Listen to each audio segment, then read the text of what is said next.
Anytime I go in beast mode, I cheat code, tree hole like a stepper down when it beat road, E-road, true tree abode, never reload. I was killing off the pyramids, down by B-Boo. Coming late like a Trini, but they telling me to chill. My foot up on the couch and they asking how I feel. Well, I feeling like a dance straight shooter, no bazooka, Jesse Luger from the Call of Duty clan is. Crapaud Smoke Dey Pipe is the 13th musical release from rapper/studio owner David Hamilton, aka The Face, aka the hardest working Trinidad artist, and the second, if I'm not mistaken, double album ever released in Trinidad and Tobago, the first one being Marshall Montano's 2012 album, Double M. So according to a recent Trinidad Express interview, The Face called this project a final thesis to remove any doubt of the use of Trinbagonian vernacular and culture in hip-hop music. Now for myself and many other Trinbagonian hip-hop heads, we've been championing the use of our lingo and cultural expressions for years now. And while I was giving this album multiple spins, I had to remind myself that there are some people in this country that still believe that local rappers have to sound American just so their music could sound more accessible to them. And yet The Face is wise, slight spoiler, enough to not dedicate the entirety of this 17-track double album towards proving these haters and naysayers wrong, despite the illusions of success being the best revenge made in the eye-grabbing cover for this album. Simply put, Crapaud Smoke Dey Pipe is designed to prove that top-tier urban music can be written, recorded, mixed, mastered, and released in this country, and specifically in between the two main music-associated holiday seasons of Christmas and Carnival. As to be expected, Side 1 is a mostly banger-based disc, with the exception of the closing track, Timing, which features the sensual Trinidad/R&B crossover sounds and solid guest vocals from Starflow, Trapstar, and The Face's brother, and the album's primary producer, Daniel Hamilton, aka Hams XL. Even though that track works as a efficient segue into the smoother, laid-back sounds of Side 2, and a softer, more vulnerable side of The Face to look forward to, the previous 8 tracks on this disc are just flames. The opening track, Love Way, serves as a modern update of The Face's Kai Flow song from the 2013 album of the same name, with its wobbly trap beat, witty, punchline-heavy bars, and incorporation of traditional oratory art forms like the Kaiso sample at the tail end of this track, and the introductory Peregrinade speech delivered by none other than The Face's sister, Pilau 868. And it's this idea of not forgetting your roots that's even brought up on the following track, Licks, where within the braggadocious bars, The Face shouts out fellow rapper Mikaz Miastic, whose collab single from 2012, Cheese Pie and Pack Juice, put both artists on the local music map. The Face even goes as far as calling his next banger Quelo, since it's all about his constant grind to getting that bread, right? Get it? And it's that fearlessness to use Trini references in a song that's essentially about stacking paper that makes Quelo an absolute highlight. Even though there's a part of me that thinks that non-Trini listeners will come out of this song thinking that Quelo actually means bread or paper. Speaking of highlights, the lead single, Latapi X York, is the biggest, and it's easily the best track on this double album. This involves The Face re-teaming with TNT's lyricist Mike Wise after their collab track Masterclass on the Mike Wise and Rook Beats album Mad Scene, which came out a couple years back. As expected, they each unleash a fiery verse, and dare I say, verse of the year contenders. That's contenders, which more than lives up to the standard of excellence emphasized in the track's title. Production-wise, Gilligan Freestyle is the closest thing to a soca song that we get on this album. But because this is a freestyle, this allows The Face to be a bit more playful and loose when it comes to his raps. The end result, believe it or not, is a song that I could genuinely imagine being played during Carnival time. Before we get to the final track of Side 1, we're treated to a trio of trunk rattlers, starting with Romy, which features this grimy beat that The Face puts to good use as he delivers this punchy, to-the-point reminder that despite all the Trini slang and witty one-liners and jokes that they heard before on the record, he's not joking around when it comes to his music.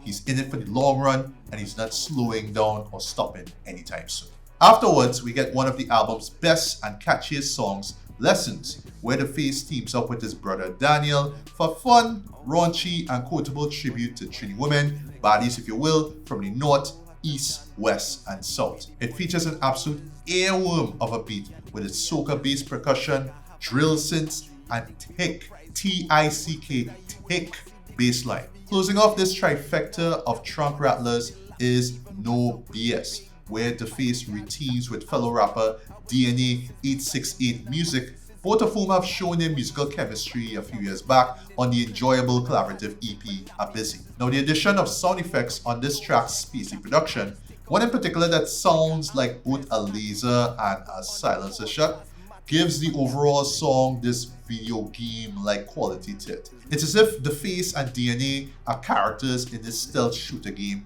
And yes, this is a music video idea thrown out to all you. This is the idea thrown out to all you. And their mission basically is to get from point A to point B, taking down as much random gunmen as possible. And lyrically, I love the fact that both rappers are on the same creative wavelength, incorporating one Trini cultural reference after another in their verses. DNA, however, comes through with some of the album's most hilarious bars. Like for example, ain't no wormgrass dance, they need 7 C's. Put some bacon in your eye if they tested me. I see what you did there. I see you.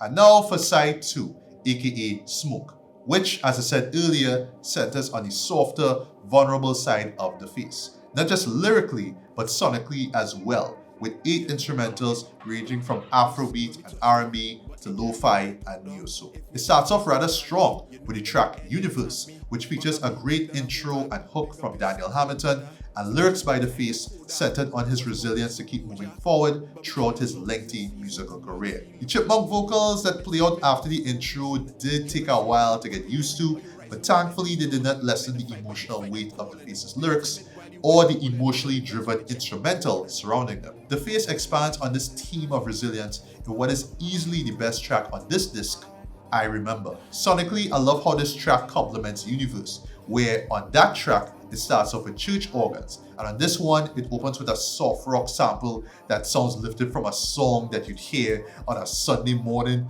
courtesy of an adult contemporary radio station like Music Radio 97. On this track, DeFace reminisces on the underappreciation and disrespect he dealt with as he was carving his name out as a Trinidadian rap artist. In one moment, he even calls out a certain noteworthy DJ who called DeFace's music at the time mid. But what makes this song truly stand out is the stellar Verse of the Year contender. So yes folks, we have 3 Verse of the Year contenders on this album already, right?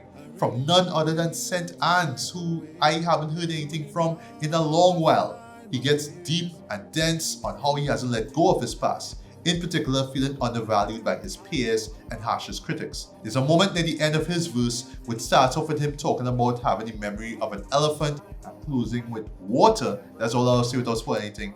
That is, in my opinion, one of the best lyrical moments of a song that I have heard all year. And yes folks, this is a song that I absolutely will be remembering by year's end. The emotional intensity of I Remember simmers down over the next couple of tracks. We have the relationship ballad, Wicked Words, where DeFace and singer-songwriter Killer B deliver a rather provocative look at a toxic relationship where the harsh criticisms and insults that both parties throw at each other are so commonplace. It's hard to tell sometimes how truthful they are when they eventually kiss and make back up. I especially love how at the end of this track, they flip the whole baby we can work it out trope and instead say baby wicked words they lie.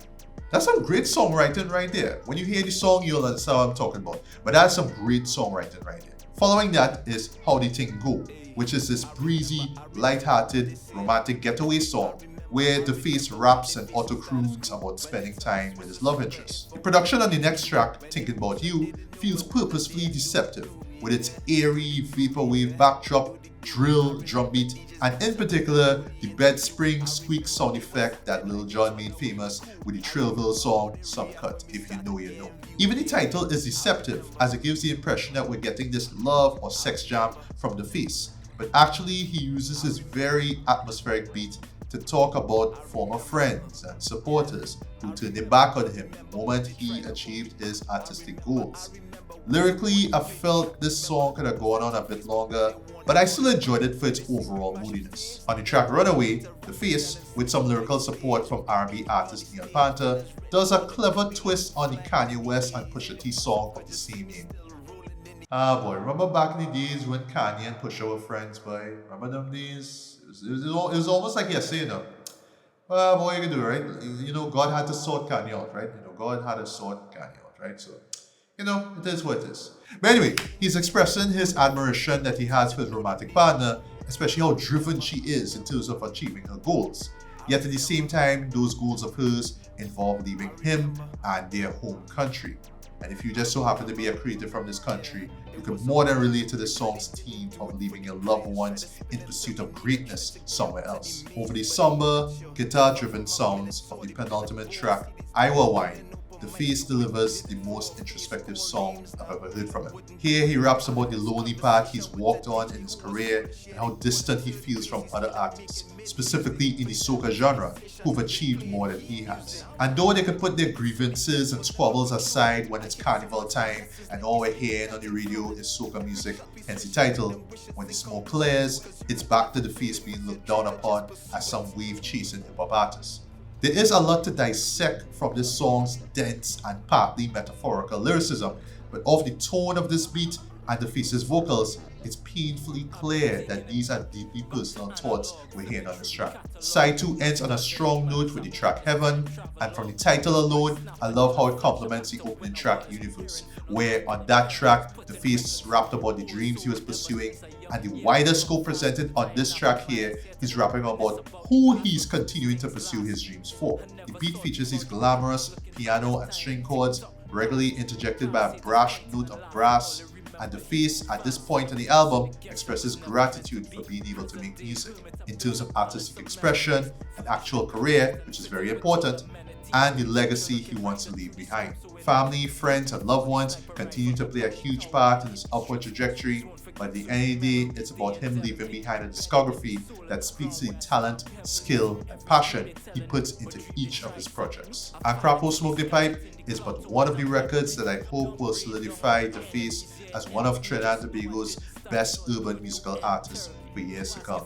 And yeah, I love this album. The production is superb on both discs. The features are great on both discs. As I said earlier, there are 3 first-year contenders on this album here, and both lyrically and thematically, The Face keeps things fresh, diverse, and vibrant on both discs. And with this being his 13th release and first double album, I love the fact that he's not just resting on his laurels. He still has a lot to prove, and he still finds ways to remind people why he's lasted so long in the local hip-hop scene. So yeah, I'm feeling a strong 4 out of 5 for this one. If you're a die-hard The Face fan, you'll absolutely love this album. But if you're a first-timer, I would say that this is a good starting point into his music, though I strongly recommend that you check out some of his earlier work like Why Is This, Kai Flow, Raps on Breakups, and A Busy, before inhaling the smoke that's coming out of the pipe of that Crapaud in that amazing ass album cover. And yeah, that's my review of Crapaud Smoke Dey Pipe.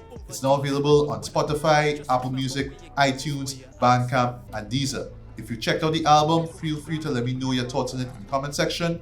And yeah, it's a wrap.